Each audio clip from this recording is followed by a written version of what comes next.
Já comprou todas as prendas de Natal? Lembrou-se da sua? Estamos a oferecer 40 passes anuais da Zone e um deles pode ser seu. Assine hoje até 55% de desconto e habilite-se a ganhar. Tudo em observador.pt. São 10 horas.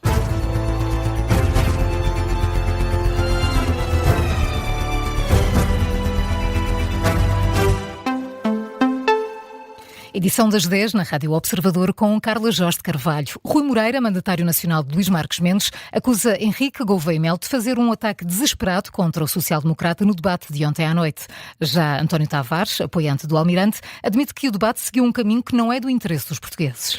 O último frente-a-frente televisivo antes das presidenciais esteve em análise esta manhã aqui no Explicador. Rui Moreira diz que Gouveia Melo mostrou uma postura autoritária e que os ataques de caráter foram preparados pela equipa que o rodeia. Aquilo que aconteceu ontem foi um ataque desesperado de Gouveia Melo, certamente preocupado com as sondagens que não têm corrido bem, também certamente industriado pelas pessoas que o rodeiam, de que não lhe interessava com Marques Mendes discutir o país, os poderes do Presidente e tudo mais, e portanto aquilo que aconteceu foi um ataque de caráter. Aquilo que nós conhecíamos de Gouveia Melo, como uma pessoa com competência e como um exemplo, apareceu a pessoa autoritária que já tínhamos conhecido no Mondego.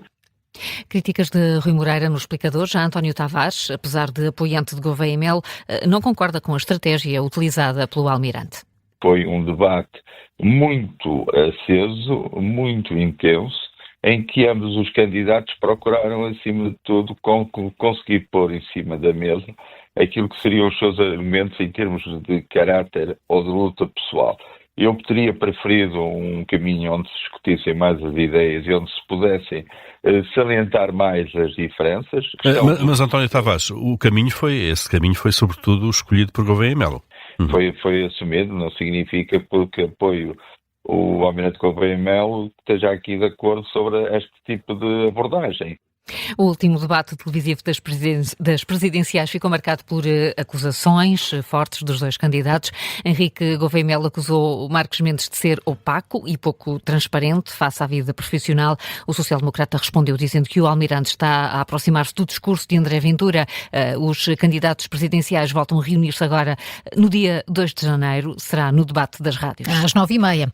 Entretanto, na saúde, várias urgências vão sofrer constrangimentos na época natalícia. Amanhã há 9 serviços de urgência encerrados ou condicionados, especialmente na zona de Lisboa e Val do Tejo. Especialmente os serviços de ginecologia e obstetrícia. Nesta especialidade vão estar encerradas as urgências nos hospitais do Barreiro, Setúbal, Santarém e Caldas da Rainha.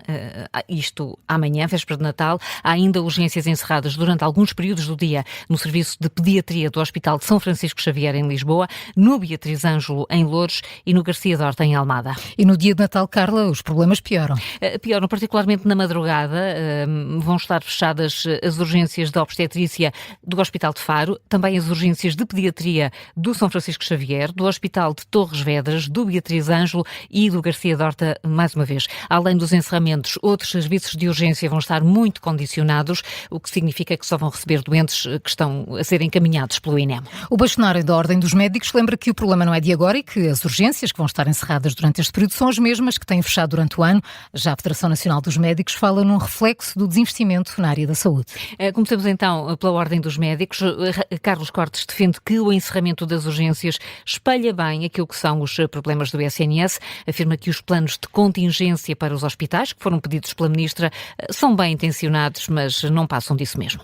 Porque não há nenhum plano, seja de contingência para estas épocas sazonais, sejam planos estratégicos, sejam planos de desenvolvimento do Serviço Nacional de Saúde, que possam ter êxito se não há profissionais de saúde, se não há médicos, neste caso em particular. Portanto, o verdadeiro plano que deveria ter sido desenvolvido, e aqui pelo Ministério da Saúde e pela Direção Executiva, é tornar o SNS mais atrativo para ter os médicos que são necessários para, pelo menos, estes planos de contingência poder terem uma tradução prática no terreno e conseguir darem uma resposta àquela que são as necessidades das pessoas. Já a Presidente da Federação Nacional dos Médicos, Joana Bordalo Issa, considera que este não é um problema da época do Natal e responsabiliza o Governo. Aqui a questão é que isto também não é um imprevisto. Mais uma vez, é uma escolha política. E o governo Montenegro sabia há meses que chegamos ao Natal e ao Ano Novo e que isto ia acontecer e mesmo assim não fez absolutamente nada para garantir urgências abertas, sobretudo em áreas mais sensíveis, como a pediatria e a obstetrícia. E a Ministra da Saúde já sabia disto, já sabia que não havia equipas, já sabia que havia serviços que estão no limite, já sabia que estas alturas expõem esta fragilidade e, no fundo, continuam a empurrar o problema com a barriga e ignoram tudo isto. Joana Bordal Luissá pede, por isso, ao Governo que negocie com a FNAM de forma a melhorar as condições de trabalho dos profissionais de saúde. E subiu para 3 mortos e 12 feridos o número de vítimas do ataque em larga escala da Rússia contra o sistema energético da Ucrânia. Uma das vítimas mortais é uma criança de 4 anos. De acordo com o presidente ucraniano, a Rússia lançou mais de 600 drones e 30 mísseis. A ofensiva provocou vários apagões, um pouco por todo o país, cortes de energia que ainda se verificam, por exemplo, na capital, Kiev. O governo apela à calma da população, ainda que nesta altura ainda não seja possível prever quando vai ser retomada a normalidade. Entretanto, a Polónia ativou os sistemas de defesa antiaérea e mobilizou vários caças da Força Aérea como medida preventiva depois de uma nova ofensiva russa no oeste da Ucrânia, perto da fronteira polaca. São agora 10h06. Carla, antes do Contracorrente, que outras notícias há a destacar? A Direção-Geral da Saúde alerta para o agravamento de doenças crónicas com a descida das temperaturas, pede cuidados acrescidos, em especial para as pessoas mais vulneráveis. A recomendação é que a população evite mudanças bruscas de temperatura e use roupa por camadas. O IPMA prevê uma descida generalizada das temperaturas nos próximos dias em todo o país. O presidente da Venezuela acusa os Estados Unidos de promoverem atos de pirataria estatal na zona do Caribe. Nicolás Maduro alerta que o bloqueio a petroleiros venezuelanos pode provocar instabilidade na economia mundial. A tensão entre os dois países agrava-se depois de Washington ter apreendido 2 petroleiros que transportavam crudo venezuelano. Os Estados Unidos justificam esta operação como uma forma de combater o narcotráfico. Washington e Tel Aviv excluíram um diplomata francês de participar no último encontro do mecanismo internacional para negociar o cessar-fogo entre Israel e o Líbano. A delegação de Tel Aviv terá ameaçado não participar na reunião, caso o diplomata estivesse presente.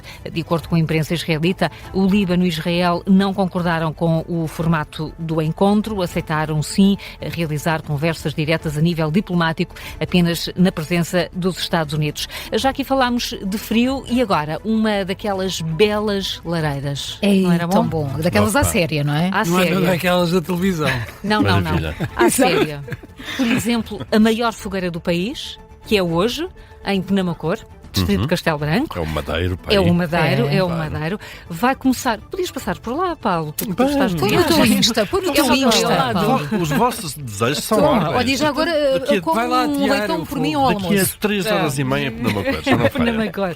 Mas atenção, vai começar a arder quando faltarem 10 minutos para a meia-noite e depois vai acontecer aquilo que é habitual, vai reunir toda a comunidade, toda a gente ali à volta. No ar da igreja, para aí. Sim, normalmente espera-se que, e é normal, que a fogueira atinja ali os 10, 15 metros, é para ir toda a gente e depois há atuações, fanfarras. Amanhã o Paulo está sem voz de manhã. Não queimes nada, Paulo. Não te queimes. Cheirar a fumo. Não te queimes, está bem? Não, okay.